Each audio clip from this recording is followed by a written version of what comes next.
Hello दोस्तों, सभी को नमस्ते। स्वागत है कहानियों की दुनिया में आप सभी का। आज की हमारी कहानी है फ्लोरेंस नाइटिंगेल। कौन थी Florence Nightingale? Lady with the lamp, दुनिया की पहली नर्स जिन्होंने मॉडर्न नर्सिंग की नींव रखी। आज हम फ्लोरेंस नाइटिंगेल की जीवनी सुनेंगे। क्रीमिया टर्की में अंग्रेज और रूसी सेनाओं का युद्ध चल रहा था। प्रतिदिन सैकड़ों सिपाही मरते और घायल होते थे, पर अस्पताली व्यवस्था ठीक न होने के कारण घायलों की चिंता और देखरेख में बहुत सी त्रुटियां रह जाती थी। इनमें अनेक ऐसे व्यक्ति भी मर जाते थे जिनकी यदि ठीक व्यवस्था हो पाती तो रक्षा हो सकना संभव था।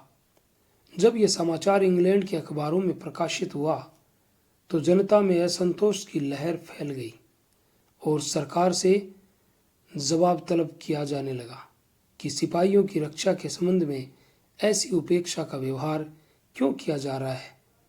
इस पर अधिकारियों की आंखें खुली और 40 नर्सों का एक दल युद्ध क्षेत्र में भेजा गया, जिससे कि घायलों की देखरेख में आवश्यक सहयोग हो सके। इस नर्स मंडली की संयोजिका फ्लोरेंस नाइटिंगेल सन 1820 से 1910 थी, जिसने अपना जीवन स्वेच्छा से इसी कार्य के लिए अर्पण कर रखा था। उसने कार्य क्षेत्र में पहुंचकर देखा कि वहां मकान और सामग्री का तो अभाव है, पर घायलों की संख्या बराबर बढ़ती जा रही है। ऐसी दशा में घायलों को तकलीफ होना स्वाभाविक ही था। जो स्थान फौजी अस्पताल के लिए दिया गया था वह तुर्क सिपाहियों की रहने की एक पुरानी बैरक थी, जिसमें स्थान तो बहुत था, पर वह सब गंदी और टूटी फूटी हालत में पड़ा था। कितनी ही कोठरियां ऐसे ढंग से बनी थी कि उनमें घायल लोगों को लाने ले जाने में बड़ी असुविधा होती थी। यदि इन सब की मरम्मत करा दी जाती तो उसमें 200 नए रोगियों को रखने की व्यवस्था हो सकती थी, परंतु इस कार्य के लिए एक बड़ी रकम की आवश्यकता थी, जिसकी मंजूरी उच्च पदस्थ अधिकारियों से लेने में काफी देर लगती। इसलिए नाइटिंगेल ने लेडी स्ट्रैटफोर्ड नामक धनी महिला को लिखा कि वे इस कार्य में सहायता करें। उन्होंने कार्य की महत्ता को देखते हुए इतनी रकम दे दी जिससे 125 मजदूर रखकर काम कराया जा सकता था। पर जब कार्यारंभ हुआ तो नाइटिंगेल ने अनुभव किया कि इतने मजदूरों से भी कार्य समय पर पूरा नहीं हो सकेगा और शीघ्र ही आने वाले नए घायलों को कष्ट सहन करना पड़ेगा। इसलिए उसने अपनी जिम्मेदारी पर 200 मजदूर और बढ़ा दिए और कार्य को शीघ्र ही पूरा करा के अनेक घायलों की व्यवस्था कर दी। पर जब खर्च का हिसाब हुआ तो लेडी स्ट्रैटफोर्ड ने 125 मजदूरों से अधिक की मजदूरी देने से इनकार कर दिया और स्थानीय सैनिक अधिकारी भी इसको देने के लिए तैयार न हुए। इसलिए अंत में नाइटिंगेल को वह रुपया अपने पास से देना पड़ा।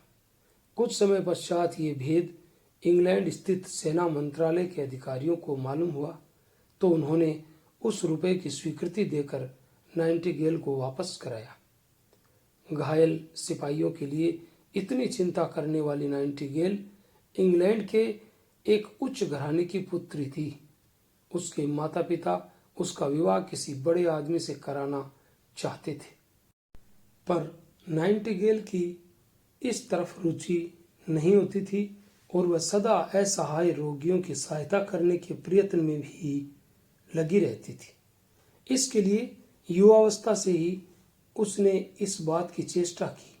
वह नर्स का काम सीखकर किसी अस्पताल में ये कार्य करने लगे, पर एक तो उसके माँ बाप इस कार्य को अपनी सामाजिक स्थिति की अपेक्षा बहुत नीचा मानते थे और दूसरे उस समय तक ये पैसा ऐसी गिरी पड़ी इस दशा में था कि इसमें केवल नीची श्रेणी की थोड़ी सी स्त्रियां ही आती थी।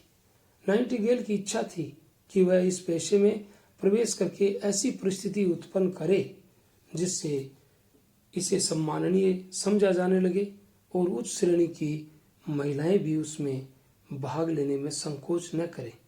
पर उस समय तक इंग्लैंड में ऐसी कोई व्यवस्था न थी कि नर्स के काम की अच्छी ट्रेनिंग लेकर इसके सुधार की चेष्टा की जा सके। इसलिए नाइटिंगेल बड़ी कठिनाई से अपने घर वालों की अनुमति लेकर विदेश गई और जर्मनी तथा फ्रांस की प्रसिद्ध संस्थाओं में रहकर इस कार्य की शिक्षा प्राप्त की। वहां से लौटकर उसने एक बड़े स्त्री अस्पताल का भार अपने ऊपर लिया और अन्य महिलाओं को इस कार्य के लिए प्रशिक्षित करने लगी। नाइटिंगेल इस कार्य को न तो वेतन के लालच से करती थी और न उसे सम्मान की अभिलाषा थी। इसके बजाय वह अपने हृदय में एक दैवी प्रेरणा अनुभव किया करती थी कि अगर उसने मानव जन्म पाकर कोई परोपकार और सेवा कार्य नहीं किया तो उसका जीवन व्यर्थ ही समझना चाहिए। उसकी इस मनोभावना का परिचय उस पत्र से मिलता है जो उन्हीं दिनों उसने अपनी एक सहेली को लिखा था। इस वर्ष भी कुछ काम न हो सका और न मुझे विश्वास है कि आगे चलकर हो सकेगा। मुझे अपने युवावस्था के जीवन से इसके अतिरिक्त और कोई लाभ नहीं जान पड़ता कि मेरी आयु का एक एक वर्ष निष्फल होकर न्यून होता जाता है। मैं कभी किसी कार्य योग्य न हो पाऊंगी। मेरा जीवन धूल और राख से भी गया बिता हो रहा है। हे ईश्वर, मेरा क्या होगा? इन सब बातों से मेरा निस्तार कैसे होगा? मुझे कुछ करने का अवसर दीजिए। इन वाक्यों से पता लग सकता है कि सेवा और परोपकार की भावना नाइटिंगेल के हृदय को कितना अधिक प्रेरित कर रही थी।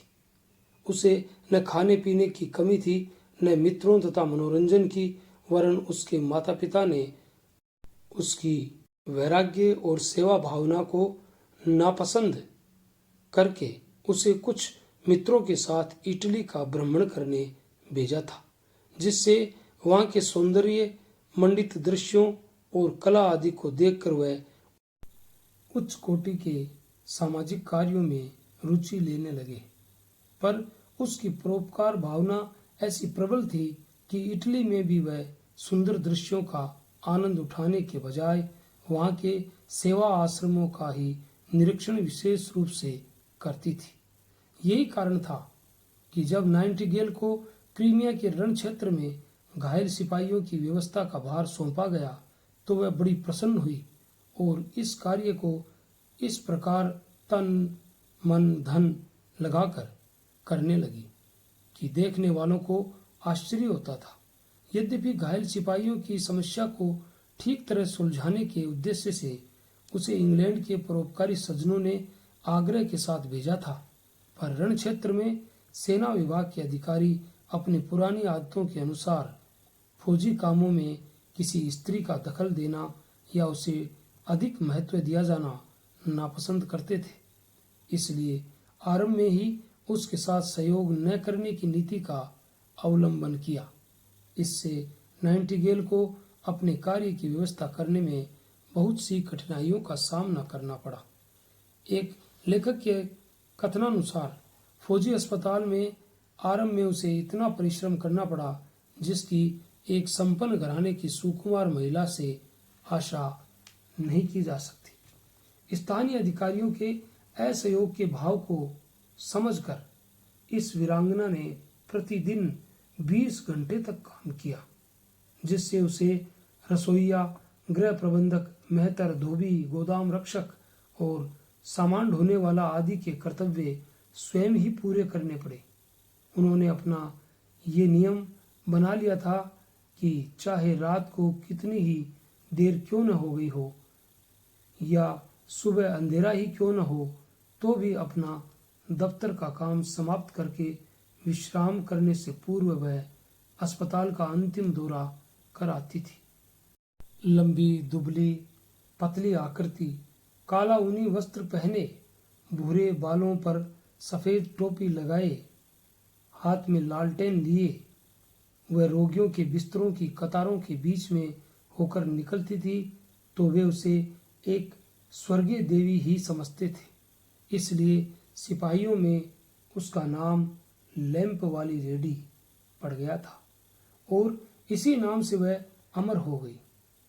जैसा सभी सरकारी विभागों की हालत प्राय देखने में आती है, फौजी, अस्पतालों के बड़े अफसर सब सामग्री के होने पर भी उसको व्यवहार में लाने की मंजूरी देने में प्राय देर लगा देते थे, जिससे रोगियों को बड़ी असुविधा होती थी। ऐसे अवसरों पर नाइटिंगेल अपनी जिम्मेदारी पर उस सामग्री का वितरण करा के रोगियों की सहायता करती थी, या जब वह देखती कि किसी छोटी चीज के लिए सेना के रसद विभाग वाले बहुत देर लगा देंगे तो वह उसे अपने पास रखे सार्वजनिक फंड से अथवा अपने वेतन में से मंगवा देती थी। पर घायल लोगों को किसी प्रकार का कष्ट न हो इसका पूरा ध्यान रखती थी। क्रीमिया के रण क्षेत्र में तरह तरह की असुविधाओं को सहन करके भी और एक बार स्वयं भयंकर बीमार हो जाने पर भी नाइटिंगेल ने नर्स विभाग की एक उत्तम व्यवस्था की कि उसके फलस्वरूप मरने वाले घायलों की संख्या बहुत घट गई। इस सफलता के कारण नाइटिंगेल का नाम इंग्लैंड ही नहीं यूरोप के अन्य देशों में भी फैल गया और वहां के सेना विभाग वाले अस्पतालों की व्यवस्था के संबंध में उसकी सहमति मांगने लगे। इंग्लैंड में तो उसके वापस लौटने पर स्वयं महारानी विक्टोरिया ने उनका स्वागत किया और जनता ने उसकी सेवाओं के उपलक्ष्य में 50,000 पाउंड की रकम इकट्ठी करके भेंट की। पर नाइटिंगेल ने इसे अपने लिए स्वीकार न करके उसके द्वारा नर्स के कार्य की शिक्षा देने वाली एक उत्तम शिक्षा संस्थापित करा दी, जिससे आगे चलकर देश का बड़ा उपकार हुआ। हमारे देश की स्त्रियों का जीवन सार्वजनिक सेवा कार्यों की दृष्टि से जैसा निरुपयोगी हो रहा है, उसे देखते हुए नाइटिंगेल के जीवन से बहुत कुछ प्रेरणा ग्रहण कर सकते हैं। ये कहा जाता है कि हमारे देश की प्रथा परंपराओं के कारण यहाँ की स्त्रियां सार्वजनिक सेवा के कार्यों में भाग ले ही नहीं सकती। यदि वे ऐसा करें तो उनकी निंदा होने लगेगी। पर नाइटिंगेल के जमाने में इंग्लैंड की सामाजिक स्थिति भी ऐसी ही संकीर्णतापूर्ण थी, तो भी उसने साहसपूर्वक आगे बढ़कर कार्यारंभ किया और अपने उदाहरण से सब तरह के भ्रमों का निराकरण करके एक परोपकारमय कार्य को प्रशस्त कर दिया। क्या हमारी महिलाएं अपनी एक विदेशी बहन के उदाहरण से लाभ उठाएंगी? ये थी कहानी lady with the lamp Florence Nightingale की। अगर आपको अच्छी लगी तो हमारे चैनल को लाइक, शेयर, कमेंट और सब्सक्राइब अवश्य करें और मिलेंगे कल किसी नई कहानी के साथ। तब तक के लिए all the best. Thanks for watching.